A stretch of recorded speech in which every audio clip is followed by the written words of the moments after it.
Organisez vos fichiers et vos dossiers. Ne laissez pas votre bureau encombré. Laissez de la place.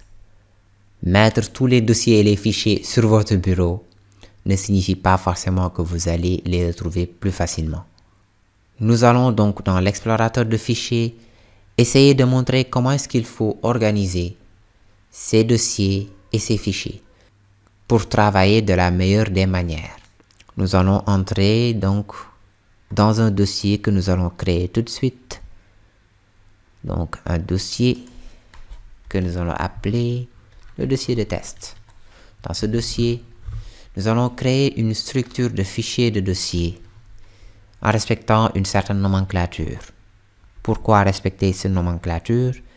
Cela va nous permettre d'avoir l'ordre escompté donc dans la structure des dossiers. Imaginons que nous organisions par exemple notre répertoire de travail et que nous sommes peut-être en licence 1 de gestion de projet. Licence, donc je vais mettre 01 licence. Là, je saurais que peut-être c'est la licence 1. Je crée le dossier. Donc, je peux faire un zoom sur le dossier. Je peux créer un second dossier. Donc, respecter ces nomenclatures. Donc, chiffre suivi de nom. Chiffre suivi de nom. Et entre les deux, je mets un tiré du 6. Donc, licence.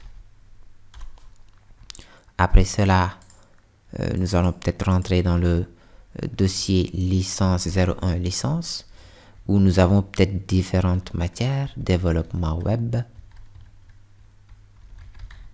Développement web.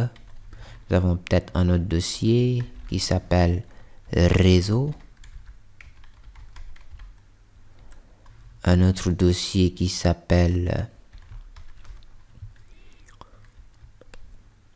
technique et expression de communication. Mais nous avons fait ces modules dans un certain ordre. Il faudra donc essayer de reproduire cet ordre afin de pouvoir se retrouver facilement, plus facilement. Et cet ordre ne va pas changer, ne va pas être bouleversé par un nouveau dossier. Par exemple, si j'ai une autre matière qui commence par D, si je laisse l'ordre ainsi, cela va se trouver à côté de développement web statique.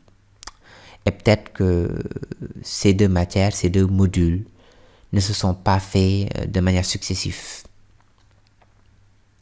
Donc, utilisez la nomenclature, donc commençant par les chiffres 01 développement web, ensuite 02 TEC, 03 réseau va me permettre d'avoir un certain contrôle dans les fichiers, dans la nomenclature des fichiers.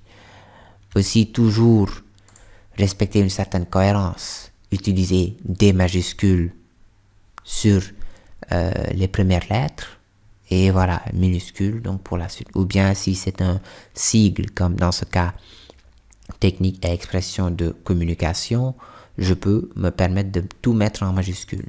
En tout cas, vraiment respecter une certaine syntaxe, une certaine nomenclature. Donc, je peux actualiser pour pouvoir, voilà, voir l'ordre tel que expliqué. Donc, développement web, TEC, réseau. Là, nous pouvons peut-être créer un fichier ici. Là encore, nous pouvons donc respecter cette même nomenclature. Donc, je peux nommer ça 04- donc fichier secret.txt. Bon, avec cette nomenclature, avec les numéros tout à fait devant. Donc, avec cette nomenclature où l'on met des chiffres devant les noms, l'ordre est toujours la même. Voilà, donc nous pouvons voir donc qu'il y a une certaine structure qui est respectée. Et donc cela va permettre à l'apprenant de pouvoir vraiment être à l'aise sur sa machine, de pouvoir être cohérent. Et donc, cela nécessite une certaine rigueur pour pouvoir mettre à chaque fois qu'il y a un nouveau fichier concernant la matière réseau, de pouvoir donc prendre le fichier et venir le mettre directement ici. Après cela, notre dossier test que nous avons créé, nous ne voulons pas peut-être faire un long chemin avant de pouvoir accéder à ce dossier test dans lequel se trouve donc licence 1 et licence 2.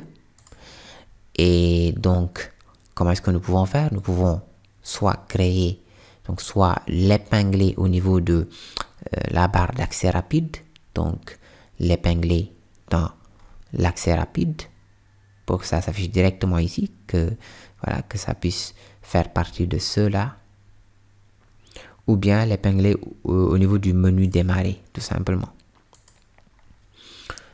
Ou bien nous pouvons faire autre chose, c'est de créer un raccourci. Donc on affiche toutes les options, envoyer vers, et nous allons faire donc bureau, donc entre parenthèses créer donc un raccourci.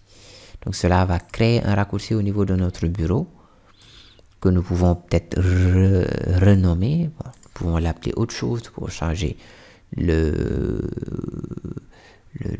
l'icône. Voilà, tout ça c'est possible en termes de personnalisation. Nous pouvons l'appeler par exemple cours tout simplement. Et donc ce raccourci va nous permettre, nous pouvons le poser donc au niveau de notre bureau. On appuie dessus et directement nous avons accès au cours, donc au répertoire, au dossier donc qui centralise les cours. Donc à chaque fois qu'on a un nouveau cours, on appuie directement sur le raccourci et donc nous avons directement accès au répertoire donc des cours. Cette rigueur en termes d'organisation est très importante. Veillez à vous l'approprier.